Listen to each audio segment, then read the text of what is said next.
Learn English through stories, C27 PDF.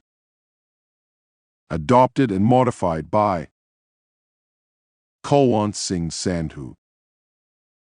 Contents: 1. White Fang by Jack London. Chaps 5, 6 and 7. 2. The future tense. 3. Picture dictionary page. 1. White Fang. Chapter 5. The Great Fight. When the first snows began to fall, Beauty Smith took White Fang on a boat up the Yukon to Dawson. He called White Fang the killer wolf and showed him to people for money. When White Fang slept, people woke him with a stick. They wanted to see an angry wolf. White Fang was very angry. He hated everybody. He hated Beauty Smith because he hurt him all the time. Beauty Smith wanted an angry wolf because he wanted a fighter. Sometimes at night, Beauty Smith took White Fang into the woods outside the town. In the morning, a lot of people and a dog arrived. White Fang fought the dog. Usually, he killed him. He was a better fighter than the other dogs. After a time, the fights stopped because Beauty Smith could not find dogs for them. Then, in the spring, he suddenly took him to a fight. It was a fight with a very strange dog. This dog was short and heavy. The people shouted to him, "Go to him, Cherokee, eat him." But Cherokee did not really want to fight. Then a man began to stroke the dog's body from its bottom to its head. Suddenly Cherokee felt angry, and he began to run to White Fang. White Fang quickly jumped on him and bit him behind his ear. The dog did not snarl. He turned and followed White Fang. Again and again White Fang jumped on Cherokee and bit him. Again and again Cherokee followed him. He planned to do something, but what? White Fang could not understand him, and he could not bite his neck below his head. Cherokee was too short, and his head was too large. Again and again White Fang tried to push Cherokee onto the ground, but Cherokee was too short and heavy. Then White Fang pushed too hard and fell to the ground. Cherokee bit into his neck. White Fang jumped up and ran. Cherokee's teeth stayed in his neck. White Fang hated this. He hated being near the other dog. He ran around and around. He only stopped when he was tired. Cherokee pushed him onto his back and sat on top of him. His teeth did not leave White Fang's neck. Slowly he moved his teeth up White Fang's neck. Beauty Smith began to kick White Fang angrily. Suddenly, a tall young man pushed his way through the people to Beauty Smith. He was very angry and his gray eyes were cold. He hit Beauty Smith in the face. Beauty Smith fell to the ground. "Matt, come here," the young man called. A shorter, older man went to him, and they tried to pull Cherokee off White Fang. "You can't pull him off, Scott," said Matt. "We have to open his mouth." Scott took out his gun and pushed it between Cherokee's teeth. Then he slowly opened the dog's mouth, and Matt pulled White Fang's neck out from the dog's teeth. White Fang tried to get up, but his legs were too weak. He fell back into the snow. Beauty Smith got up slowly and came to him. He looked at him. "Matt, how much does a good sled dog cost?" Scott asked. $300. "And how much for this dog now?" "Half of that." Scott turned to Beauty Smith. "Did you hear that?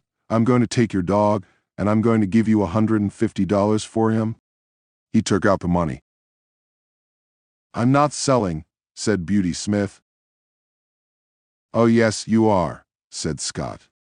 "Because I'm buying. Here's your money."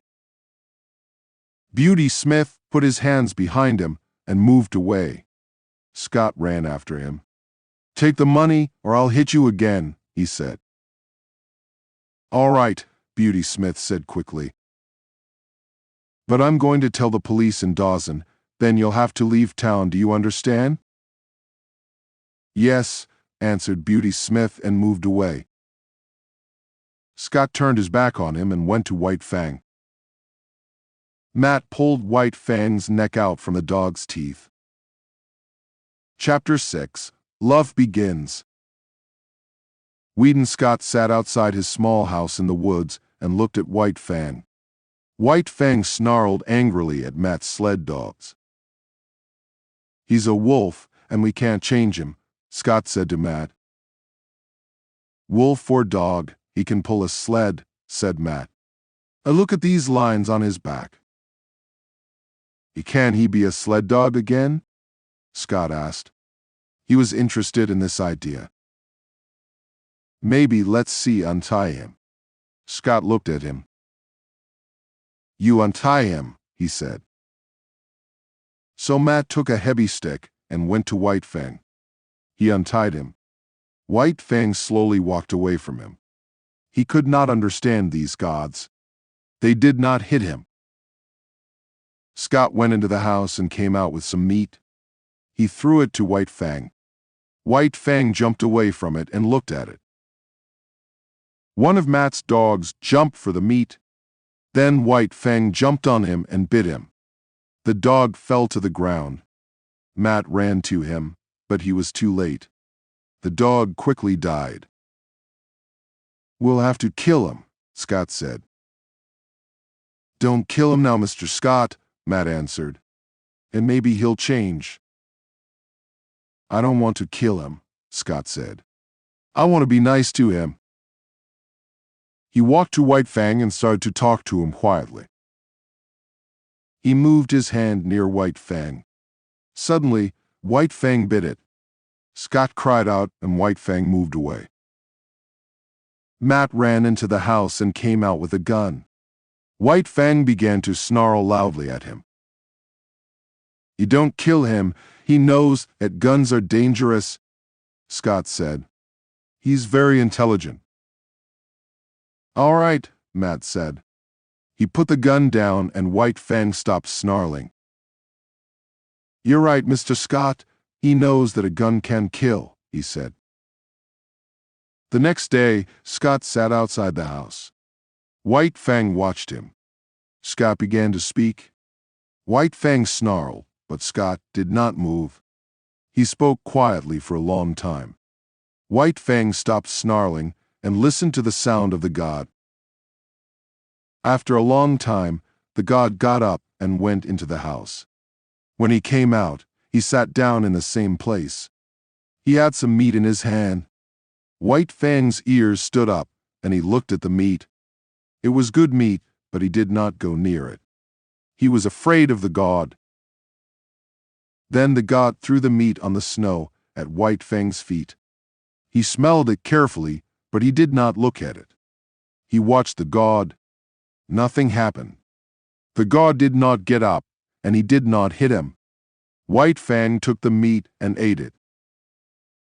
The god showed him some more meat in his hand, and again White Fang did not go to him.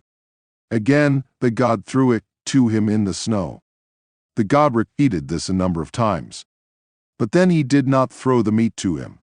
He only showed it to him in his hand. The meat was good, and White Fang was hungry. Slowly he went near the hand and then he took the meat from it. His eyes never left the god's face, and the hair on his neck stood up. He ate the meat, but nothing happened. He waited. The god talked again, quietly and warmly. Then he put his hand lightly on White Fang's head. White Fang felt very afraid, but he also felt happy. He hated the hand, but he liked the warm sound of the words. He snarled, but he did not bite the hand. The god stroked White Fang's head lightly again and again. White Fang began to like it. In this way, White Fang's old life ended, and his new life began. Slowly he learned new lessons and forgot old ones. He did not run away because he liked this god. Then he began to really love him. Without him, he was very sad. In the early morning, he did not run in the woods, but waited for the man outside the house for hours. At night, when the man came home, White Fang left his warm place under the snow. He wanted to see and hear the god. He wanted to be with him. White Fang did not show his love openly. He never ran to the god. Only his eyes showed his love. Slowly he went near the hand and then he took the meat from it. In the late spring, the man suddenly went away. White Fang waited all night for him outside the house, but he did not come. Days came and went. The man did not come back. White Fang was sick for the first time in his life. Matt brought him inside the house. He wrote to Scott, "The wolf can't work or eat. He wants you. He's going to die without you." Then one evening, White Fang suddenly made a quiet noise and got up. His ears stood up and he listened hard. The door opened and Weedon Scott came in. He spoke to Matt and then looked around the room. "Where's the wolf?" he asked. Then he saw him near the fire. He called him, and White Fang came to him quickly. A strange light shone in his eyes. "He never looked at me that way," said Matt. Scott did not hear him. He was face to face with White Fang. He stroked him, again and again, behind his ears, on his back. White Fang felt a very strong love for him, and suddenly he pushed his head between Scott's arm and body. It stayed there for a long time. Scott looked at Matt. His eyes shone. "I knew it. This wolf is a dog. Look at him," said Matt. White Fang felt better because he was happy again. A day later he left the house and went outside. The sled dogs jumped on him and he fought them happily. He was well and strong, and there was life in him again. He stroked him, again and again, behind his ears, on his back. Chapter 7. The Southland. "I listened to that," said Matt at dinner one night. Through the door came a quiet, sad noise. "That wolf knows that you're leaving," said Matt. "What can I do with a wolf in California?" asked Scott. A second sad noise came through the door. "How does he know that you're going?" asked Matt. "I don't know," answered Scott sadly. One morning, White Fang saw Scott's open bags on the floor of the house. Scott and Matt came and went all day. Sometimes Scott put things in the bags. White Fang could not eat. That night he cried loudly outside the house. The next day he felt very afraid. He followed Scott everywhere. 2 Indians arrived and took Scott's bags. Scott came to the door of the house and called White Fang inside. He stroked White Fang behind his ears and spoke to him sadly. "I'm sorry," he said. "I'm going a long way, and you can't come with me." White Fang pushed his head between Scott's arm and body. From the river came the sound of a boat. Matt and Scott got up and left the house quickly. They shut the front door and the back door, and they went down to the river. "Be good to him, Matt," said Scott. "Write and tell me about him." "I will," said Matt. "I listened to him." White Fang cried loudly in the house behind them.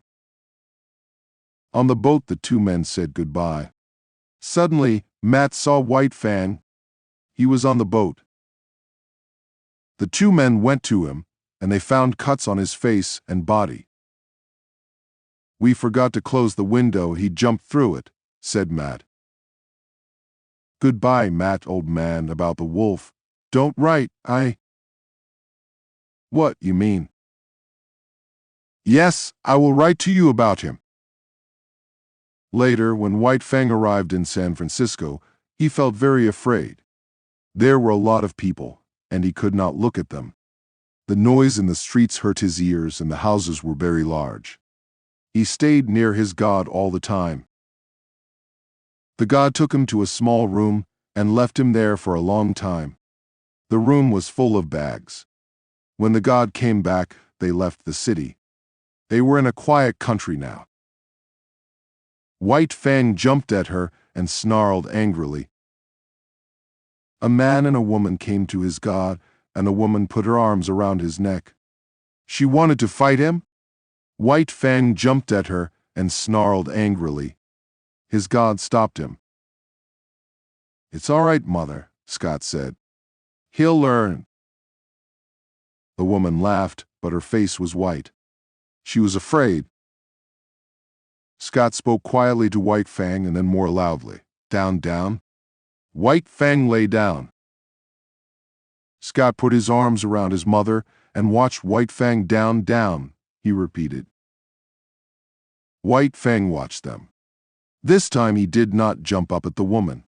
The gods got into a carriage and drove away. White Fang ran behind them. After 15 minutes, the carriage turned into a small road between two lines of trees. Suddenly, a dog stood between White Fang and the carriage. Its eyes shone angrily. White Fang ran to it but stopped. He could not fight it because it was a she-dog. She was afraid of him, so she jumped at him. She bit him, but he did not hurt her. He tried to move around her, but she stopped him. "Here, Kali," called the strange god in the carriage. Weed Scott laughed. "It's all right, father. White Fang will have to learn many things. He can start learning now." The carriage drove away, but Kali did not move. White Fang ran around her and she followed quickly. Suddenly he turned and pushed her to the ground. Then he ran after the carriage. She followed, but she could not catch him. The carriage stopped at a large house. When White Fang came to the house, a large dog suddenly ran to him very fast. It pushed him to the ground. White Fang jumped up and almost bit the dog's neck. But then Kali angrily jumped on him. Again White Fang fell to the ground. His god came and stroked White Fang. Another god called the other dogs to him. Under his god's hand, White Fang felt better. The carriage left, and more strange gods came out of the house. Two of them put their arms around his god's neck, but White Fang did not move. The gods walked into the house. White Fang followed. "Take Kali inside and leave Dick and your dog outside. They'll fight, and then they'll be friends," said Scott's father. "Dick'll be dead in 2 minutes," answered Scott. "The wolf will have to come inside." 2. The future tense. You can also use the simple present tense to talk about things that have been arranged for the future. 1. The bus leaves in 10 minutes. 2. The new supermarket opens tomorrow. 3. Jugga moves to the 2nd grade next year. 4. The new school year starts on Monday. 5. Next month I go to summer camp. 6. We have a history test next week. 7. We have a lesson next Monday. 8. The train arrives at 6:30 in the morning. 9. The holidays start next week. 10. It is my birthday tomorrow. We can use the present continuous for plans or arrangements. 1. I'm playing football tomorrow. 2. They are coming to see us tomorrow. 3. We're having a party at Christmas. Will be in form. 1. They'll be coming to see us next week. 2. I'll be driving to work tomorrow. 3. Picture dictionary page.